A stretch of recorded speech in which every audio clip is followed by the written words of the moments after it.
الحمد لله نحمده ونستعينه ونستغفره ونؤمن به ونتوكل عليه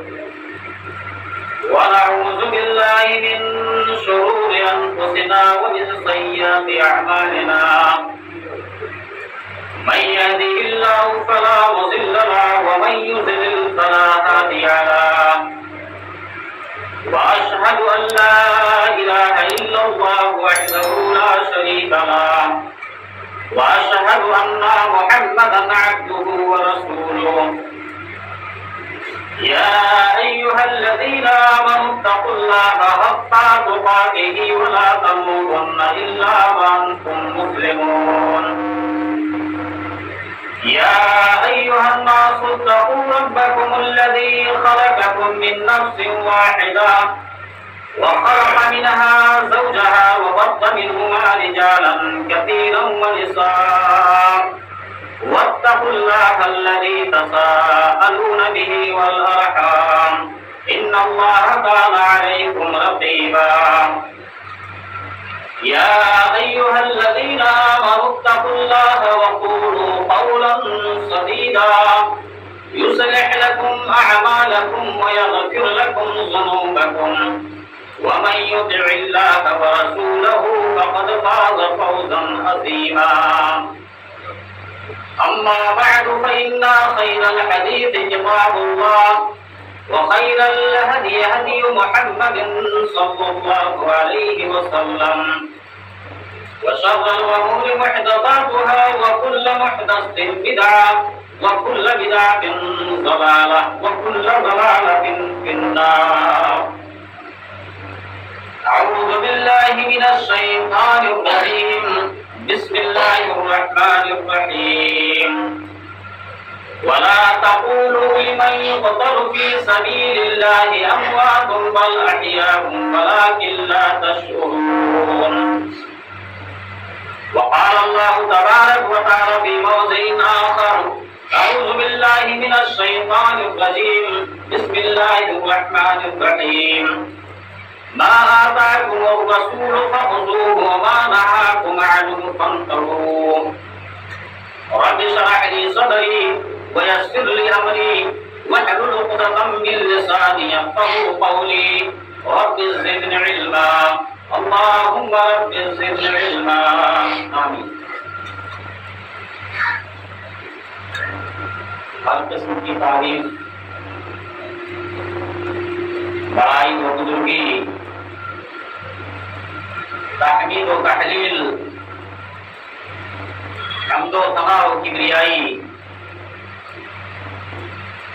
اس اللہ رب العالمین کے لیے لائق اور زیبا ہے جو ساری کائنات کا مربی اور پالنہار ہے. بعد درود و سلام ہو تمام انبیاء و رسول پر، خاص کر ہمارے آخری نبی تاجدار مدحہ محمد عربی صلی اللہ علیہ وسلم پر. اللہم صلی وسلم وبارک علیہ. حضرات گرامی، میں نے خطبہ مسموعہ کے بعد سورہ بقرہ کی آیت نمبر 156 کی تلاوت کی ہے. اسی آیت کریمہ کے تحت چند منٹ آپ حضرات سے نقشائی کرنا چاہتا ہوں. باری الہ سے دعا ہے کہ الہ العالمین جو کچھ منبر رسول سے کہا جائے وہ سچ اور حق کہا جائے اور اس پر ہمیں اور آپ کو عمل کرنے کی پوری توفیق عطا فرمائے. میرے بھائیوں، یہ اسلامی کیلنڈر کا یہ پہلا مہینہ ہے جس مہینے کا نام ہے محرم. محرم کی آج 4 تاریخ ہے. اس محرم کی فضیلت جو ہے وہ کچھ اور ہے، لیکن اس کی فضیلت ہم نے کچھ اور بنا ڈالا ہے. محرم کا مہینہ ہم نے غم کا مہینہ بنا ڈالا ہے. بہت سے ایسے لوگ ہیں محرم کے مہینے کے اندر یہ سمجھتے ہیں کہ یہ منحوس مہینہ ہے، یہ غم کا مہینہ ہے، غم کا، اس کے اندر خرید و فروخت کم کیا جاتا ہے، اس کے اندر شادی بیاہ نہیں کرتے ہیں۔ ہر آدمی کا، ہر انسان کا یہ عقیدہ نہیں ہے، بلکہ کچھ لوگوں کا اس محرم کے اندر اس عقیدے پر اس طریقے سے ڈٹے ہوئے ہیں جس کی کتاب و سنت کے اندر اس کا کوئی وجود ہی نہیں ہے، دور دور تک اس کا کوئی ثبوت موجود نہیں ملتا ہے۔ ایک ہوتا ہے کسی چیز کی جو ثابت ہوتی ہے وہ ضعیف حدیث سے بھی ثابت ہو جاتی ہے کہ حدیث ضعیف ہے، لیکن ماہ محرم کی جو فضیلت کو کچھ لوگ بیان فرماتے ہیں، اس کا اسلام سے دور دور تک کوئی تعلق نہیں ہے، جس کا نام ہے تعزیہ۔ یہ تعزیہ اسلام کے اندر دور دور تک اس کا کوئی رشتہ اور ناطہ نہیں ہے، کسی کتاب کے اندر، کسی حدیث کے اندر، کسی قرآن کے اندر اس کا کوئی ثبوت نہیں ملتا ہے۔ ہاں، یہ مہینہ صبر کا مہینہ ہے، یہ مہینہ عبادت کا مہینہ ہے، یہ مہینہ میں اللہ کے نبی جناب محمد رسول اللہ صلی اللہ علیہ وسلم کثرت سے روزہ رکھا کرتے تھے۔ یہ مہینہ بہت بابرکت مہینہ اس لحاظ سے ہے کہ اللہ کے نبی صلی اللہ علیہ وسلم روزہ کو رکھا کرتے تھے، اور خاص کر کے 10 محرم کا روزہ۔ اللہ کے نبی جناب محمد رسول اللہ صلی اللہ علیہ وسلم اپنی پوری زندگی میں 10 محرم کا روزے کا اہتمام کیا کرتے تھے، اور اللہ کے نبی جناب محمد رسول اللہ صلی اللہ علیہ وسلم کی حدیث بھی ہے کہ صیام یوم عاشوراء یغفر اللہ سنۃ الماضیہ، اس ایک روزے کے رکھنے کی وجہ سے اللہ رب العالمین انسان کے صغیرہ گناہوں کو، ان کے 1 سال پہلے کے گناہ جو صغیرہ صغیرہ گناہ سمجھے جاتے ہیں، انسان سے وہ معاف کر دیتے ہیں۔ لیکن اللہ کے نبی جناب محمد رسول اللہ صلی اللہ علیہ وسلم جب مکہ سے مدینہ ہجرت کر کے آئے تو دیکھا وہاں کے یہودی بھی روزہ رکھا کرتے تھے۔ اللہ کے نبی صلی اللہ علیہ وسلم نے پوچھا، یہ روزہ کس لیے رکھتے ہو؟ انہوں نے کہا، اس دن ہمارے پیغمبر موسیٰ علیہ السلام فرعون کی گروہ سے نجات پائے تھے، فرعون کے چنگل سے نجات پائے تھے، اور آپ نے دریائے نیل کو پار کیا تھا۔ ہم اس خوشی میں روزہ رکھتے ہیں۔ تو اللہ کے نبی صلی اللہ علیہ وسلم نے فرمایا، اے میرے صحابہ، اگر آئندہ سال میں اس دنیا کے اندر زندہ رہا تو میں 9 عاشوراء اور 10 عاشوراء کو روزہ رکھوں گا، یعنی میں یہودیوں کی مخالفت کروں گا۔ یہودی 10 محرم کے روزہ رکھا کرتے تھے، 10 محرم کو اللہ کے پیارے پیغمبر ہیں کہ موسیٰ علیہ السلام فرعون کی چنگل سے نجات پائے، یہ 10 محرم کا دن تھا۔ اللہ کے نبی صلی اللہ علیہ وسلم یہودیوں کی مخالفت کیا کرتے تھے، تو کہا اگر میں آئندہ سال میری زندگی نہیں میں زندہ رہا تو میں 9 کا اور 10 کا روزہ رکھوں گا، اور اگر کسی وجہ سے 9 کا روزہ نہیں رکھ پایا تو 10 اور 11 کا روزہ رکھوں گا۔ یہ سنت اللہ کے نبی جناب محمد رسول اللہ صلی اللہ علیہ وسلم کی۔ ہم نے آج سنت کو پامال کر دیا، آج ہمارا کیا ہے، ہم تعزیہ کو منا لیتے ہیں اور ایک بت کی شکل میں، دھاگے کی شکل میں، اور اپنے آپ کو منحوس مہینہ سمجھتے ہیں، اپنے بدن میں کالا لباس پہن لیتے ہیں، اپنے سر پہ کالا پٹی باندھ لیتے ہیں اور کہتے ہیں یہ غم کا مہینہ ہے۔ میرے بھائیوں، اس مہینے کا، اس محرم کا جو ایجاد کیا ہے، اس کا کوئی ثبوت اسلام سے نہیں ملتا ہے۔ یہ مہینہ اللہ کے نبی صلی اللہ علیہ وسلم نے فرمایا کہ اللہ رب العالمین فرماتا ہے، شہر اللہ شہر المحرم، یہ محرم کا مہینہ اللہ رب العالمین کا مہینہ ہے۔ اس مہینے کے اندر ہمیں عبادت اللہ رب العالمین کی زیادہ سے زیادہ کرنی چاہیے۔ اگر ہم امام حسین کی شہادت کا غم مناتے ہیں، تعزیہ نکالتے ہیں، جبکہ اللہ کے نبی جناب محمد رسول اللہ صلی اللہ علیہ وسلم کا فرمان ہے کہ کسی عورت کے لیے یہ جائز نہیں، کسی مرد کے لیے یہ جائز نہیں ہے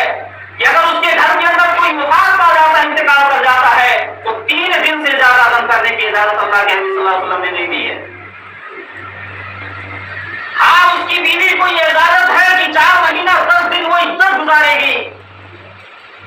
لیکن کسی مرد کو یہ اختیار نہیں ہے کہ 3 دن سے زیادہ اپنے کسی مرے ہوئے انسان کی طرف سے غم اختیار کرے۔ آج حضرت حسین علیہ السلام کی شہادت کہ کئی سال گزر گئے ہیں اور ہم ہر سال ان کے غم میں ہم تازیاں نکالتے ہیں، جھنڈیاں لگاتے ہیں، خون میں نکالتے ہیں، اور اپنے جسم کو چاقوؤں سے نیزے سے لہولان کرتے ہیں، چین سے اپنے جسم کو لہولان کرتے ہیں، اور یہ سمجھتے ہیں کہ یہ ایک دین ہے۔ اللہ کے نبی صلی اللہ علیہ وسلم نے ارشاد فرمایا وَكُلُّ مُحْدَثٍ بِدْعَةٍ وَكُلُّ بِدْعَةٍ ضَلَالَةٍ وَكُلُّ ضَلَالَةٍ فِي النَّارِ، کہ دین کے اندر کوئی بھی چیز نئی چیز کو نکالتا ہے وہ چیز بدعت ہے۔ میرے بھائیوں، جس چیز کو ہم دین سمجھ کر کر رہے ہیں اللہ کے نبی صلی اللہ علیہ وسلم اس کو بدعت قرار دے رہے ہیں۔ وَكُلُّ بِدْعَةٍ ضَلَالَةٍ، ہر بدعت گمراہی میں لے جانے والی ہے، وَكُلُّ ضَلَالَةٍ فِي النَّارِ، اور ہر گمراہی انسان کو جہنم میں لے کے جانے والی ہے۔ میرے بھائیوں، کہیں ایسا تو نہیں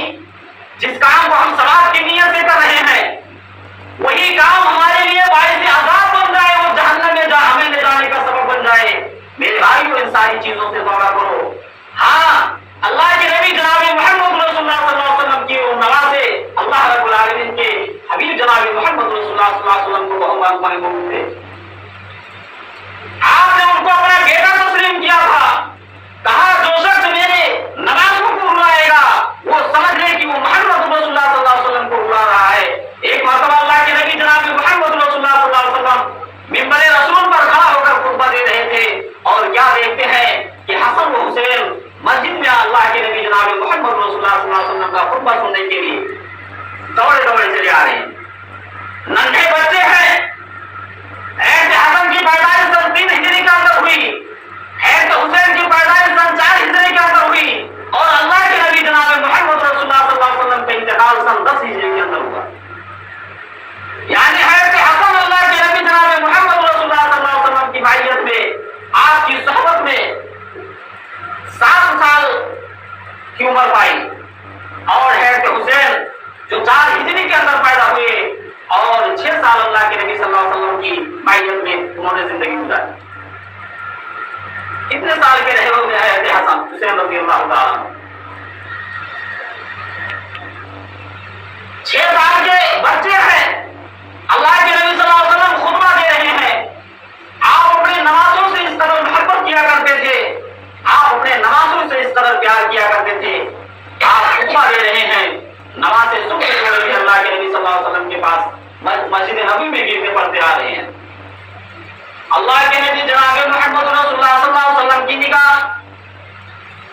نماز رسول ہے جو حسین اور حضرت حسن پر پڑتی ہے۔ اللہ کے نبی جناب محمد رسول اللہ صلی اللہ علیہ وسلم اس قدر محبت اپنی نمازوں سے کیا کرتے تھے، آپ نے خطبے کو روک دیا اور جا کر حضرت حسین کو گود کے اندر اٹھا لیا۔ یہ محبت تھی اللہ کے نبی جناب محمد رسول اللہ صلی اللہ علیہ وسلم کی اپنے نمازوں سے۔ آج ہم نے اللہ کے نبی جناب محمد رسول اللہ صلی اللہ علیہ وسلم کی نمازوں کے نام پہ کتنے خرافات کا اظہار کر دیا۔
سرزمین پر کوفہ کے اندر پہنچتے ہیں تو وہاں کا جو بادشاہ تھا حضرت حسین رضی اللہ تعالیٰ عنہ کے پاس آتا ہے، کہتا ہے آپ ہم سے بیعت کر لو، اور بیعت ایک طرفہ تھا۔ حضرت حسین رضی اللہ تعالیٰ عنہ نے کہا میں آپ سے بیعت نہیں کر سکتا اس معاملے کے اندر، لہذا میں یہاں کے بادشاہ کے پاس جاؤں گا۔ حضرت حسین رضی اللہ تعالیٰ عنہ کو بادشاہ کے پاس نہیں جانے دیا۔ گورنر کہتا ہے اے امام حسین میں آپ سے بیعت کرنا چاہتا ہوں، آپ سے بیعت لینا چاہتا ہوں، آپ کو مجبوراً بیعت کرنا پڑے گا۔ حضرت حسین رضی اللہ تعالیٰ عنہ نے کہا میں نبی کا نواسہ ہوں، میں اپنے قوم کے ساتھ غداری نہیں کر سکتا، میں اپنے قوم کے ساتھ خیانت نہیں کر سکتا، لہذا اگر میری جان جاتی ہے تو جانے دو، لیکن قوم کے ساتھ میں غداری کرنے کے لیے تیار نہیں ہوں۔ لہذا حضرت حسین رضی اللہ تعالیٰ عنہ کو آپ کے اہل خانہ کو قید کر لیا جاتا ہے اور وہ اس کوفہ کی سرزمین پر دردناک شہادت کی موت دی جاتی ہے۔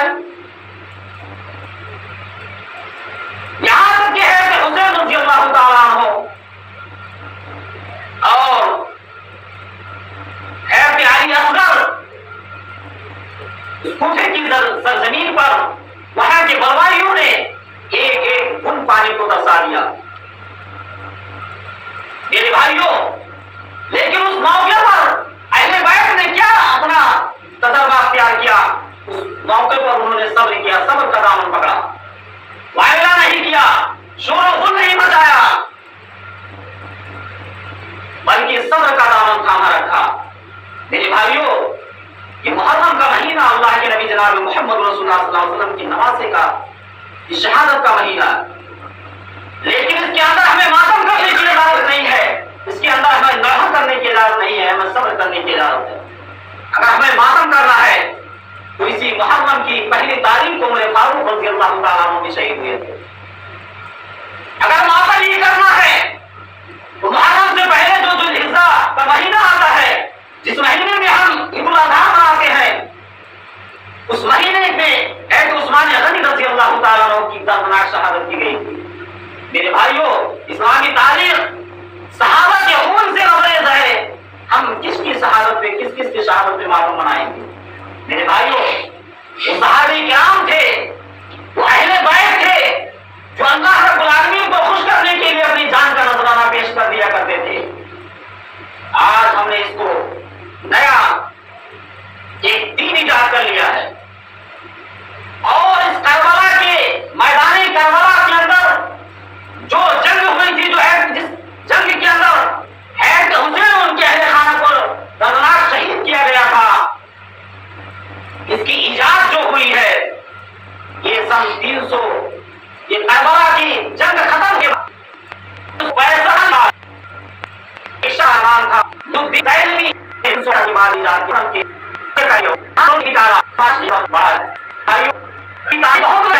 اور ہمیں جناب صلی اللہ علیہ وسلم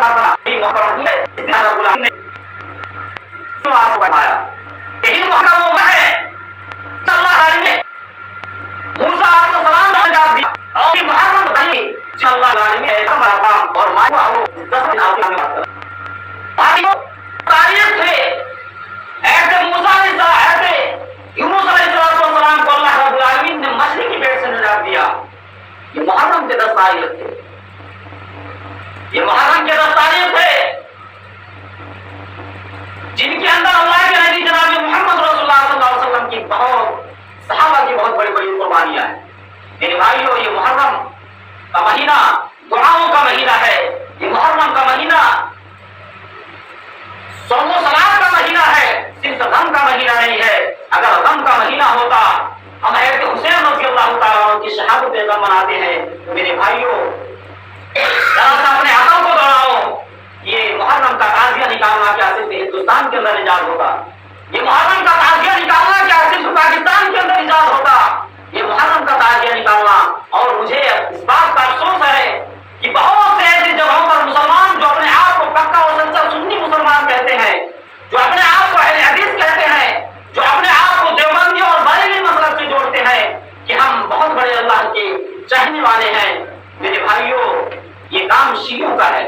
یہ کام رافضیوں کا ہے، یہ کام اہل بیت کے دشمنوں کا ہے، یہ کام اللہ اور اس کے رسول کے دشمنوں کا ہے۔ اور افسوس کی بات ہے تعزیہ مسلمان نکالتے ہیں، ہمارے یہاں چلے جاؤ، ہمارے یہاں غیر مسلم تعزیہ کو نکالتے ہیں۔ سمجھ میں نہیں آتا ہے کہ یہ تعزیہ مسلمان نکالتے تھے تو ہندو کیوں تعزیہ نکالتے ہیں؟ اس کا مطلب ہے کہ اس سے اسلام کا کوئی لینا دینا نہیں ہے، یہ ہمارے دین کے اندر ہی نئی چیز ایجاد ہو گئی ہے۔ میرے بھائیوں کو اس چیز سے بچنا چاہیے، اس چیز سے اپنے آپ کو بچاؤ، اپنے اہلوان کو بچاؤ۔ اگر یہ چیز نکالنا سنت ہوتا، یہ ہمیں حسین کا ماتم منانا اگر اسلام کے اندر جائز ہوتا تو سب سے پہلے تعزیہ تو سعودی عرب کے اندر نکلتا، عرب ممالک کے اندر نکلتا، لیکن یہاں کیوں نہیں نکلتا ہے؟ تھوڑی سا اپنا دماغ لگائیے، ذرا تھوڑا سا سوچئے کہ اسلام اس نئی چیز کو اسلام کے اندر ہم نے داخل کیوں کر دیا؟ میرے بھائیوں اس کی تاریخ بہت لمبی ہے، اور اس کی تاریخ امام حسین اور ان کے اہل بیت کی وجہ سے کہ انہوں نے کس طریقے سے انہوں نے خط لکھا، یہ کوفہ گئے اور اپنے اہل عیال کے ساتھ کوفہ تشریف لے گئے اور ان کے درمیان کیا کیا صلح ہوئی، لیکن صلح کے اندر انہوں نے حسین علیہ السلام پر حملہ کر دیا۔ پہلے مردوں پر انہوں نے حملہ کیا، پھر اہل بیت کی عورتوں پر انہوں نے ان کی عزت و آبرو پر حملہ کیا، اور دردناک شہادت کوفہ کی سرزمین پر یہ خون کا لاکھوں کا جمہورہ لگ گیا۔ میرے بھائیوں، لیکن اللہ کے نبی جناب محمد رسول اللہ صلی اللہ علیہ وسلم کے صحابہ صبر کی، خم نہیں بنایا، انہوں نے تعزیہ نہیں نکالا، صبر کا ماحول اختیار کیا اور دنیا کو پیغام دے دیا کہ اگر کسی انسان کے اوپر کوئی مصیبت آتی ہے تو انہیں صبر کرنا چاہیے۔ میرے بھائیوں، آخر میں دعا ہے کہ باری تعالیٰ ہم تمام مسلمانوں کو اس بری رسم سے بچنے کی توفیق عطا فرما۔ اللہ رب العالمین ہمیں صحیح اسلام کی سمجھ عطا فرما۔ اے اللہ رب العالمین تو ہمیں سیرت حسین پڑھنے کی توفیق عطا فرما۔ اے اللہ رب العالمین ہمیں نواز رسول کی قدر کرنے کی توفیق عطا فرما۔ اے اللہ رب العالمین یہ حسین وہ تھے جن کے بارے میں اللہ رب العالمین نے فرمایا حسین جنت کے نوجوانوں کے سردار ہوں گے، ہم نے ان کے نام پر کیا کیا چیز ایجاد کر دیا۔ اے اللہ رب العالمین اس سارے خلفاء سے ہمیں بچنے کی توفیق عطا فرما۔ وأقول قولي هذا واستغفر الله لي ولكم ولسائر المسلمين آمين۔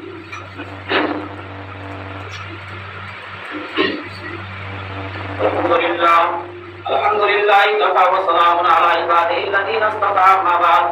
يا أيها الذين آمنوا صلوا عليه وسلموا تسليما اللهم صل على محمد وعلى آل محمد كما صليت على إبراهيم وعلى آل إبراهيم إنك حميد مجيد